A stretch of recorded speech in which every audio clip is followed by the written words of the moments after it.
Elisabeth Moss, I am so excited to have you on Sunrise. Thank you very much. We're all such a huge fan of everything you do. Thank you. And you are brilliant in The Invisible Man. Even when there is no real danger that we can see, we are so terrified and tormented, and you do that so brilliantly. You're able to capture kind of suffering, not only physically, but mental suffering in so much of the work that you do in this, and also, of course, The Handmaid's Tale. And I watch it and I think, how does your body respond to that? Because your body doesn't know you're acting, and it's so realistic. Do you have to have, like, decompress and just say, like, okay, like, it's a lot to put your body through? Yeah, but I mean, I feel like I should just work out more and it'd probably be easier. I don't know. I get, sometimes my heart beats really fast if I'm in a moment that is important to me or emotional.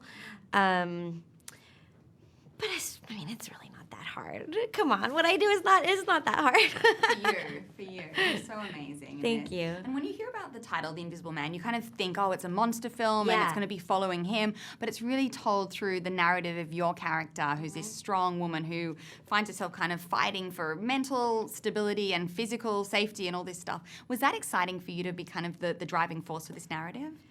Yeah, it was exciting. I mean, I don't really it's kind of what I prefer to do. Yeah. At least be a very important part of the narrative. So I don't, I think the idea of what Lee did and with our writer-director, Lee Wanell, and with Universal and Blumhouse's approval, the idea of taking this monster and putting a woman at the center of it and flipping it on its head and creating this analogy for gaslighting and for an abusive relationship, I thought was really brilliant and relevant and smart.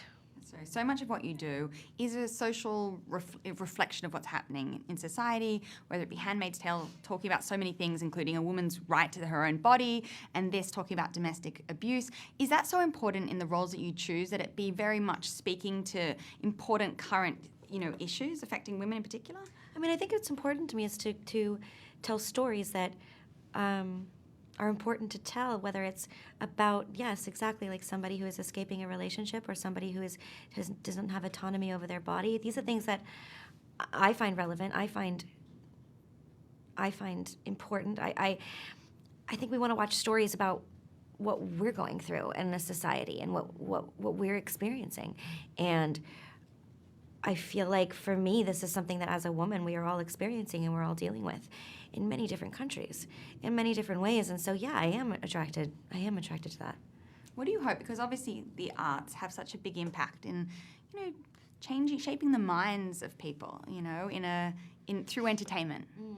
What do you hope that people who watch this film kind of might walk away thinking about things a little bit differently?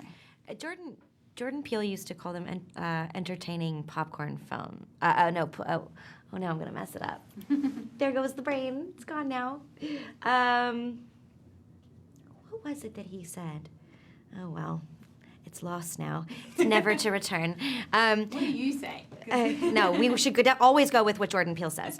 But he basically, when I first met with him, he talked about the concept of creating a horror film that made you think. And something that's entertaining, but then also maybe you walk away and go, I can relate to that character, or I found that inspiring, or that gave me some encouragement to do something in my own life. I hope that people walk away with that. I also hope that they're entertained, and that they're scared, and that they scream, and then they laugh about how scared and silly they are. But then, if they can also have a conversation about, wow, that woman really, had to find her voice, and I find that inspiring, then that's also fantastic. Now, you filmed thoughtful popcorn movies. Oh, there we go. We got it. Got it. You guys work together on Us, I know, Yes. right? You shot this film in Sydney, where I'm from, and I know you're in pretty much every scene, and you probably didn't have much downtime, but did you get a chance to do anything fun while you're in Down Under? I've been to Sydney several times at this point. I am weirdly familiar with it. I have no business being familiar with it, but I weirdly am.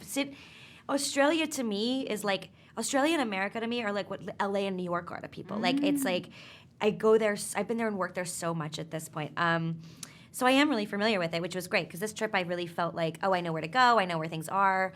I lived in an area I'd never lived before. I lived in Bondi, which was wonderful. It was really cool to be near the beach, even though it was winter, which is not really winter. Thank you. I was No. chatting with Storm and she's like, it was too cold to go swimming. Did you go swimming a little bit? No, but I just don't really go swimming. Yeah.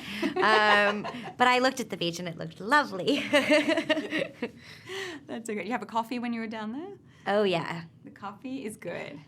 Oh my God, so good. And Australians take their coffee so seriously. Oh my God, like I should not. The fact that I'm drinking a Starbucks is like people will turn off their televisions in Australia. Like that is so frowned upon. But yeah, good coffee, great food, really great food. Okay. Yeah. We love you so much. Everything Thank you do is you. so amazing, and we just love to sing every new project you do. Well, it's been a real privilege to be able to work so much in that country and to get to know it and get to know the people. It really has. So thank you.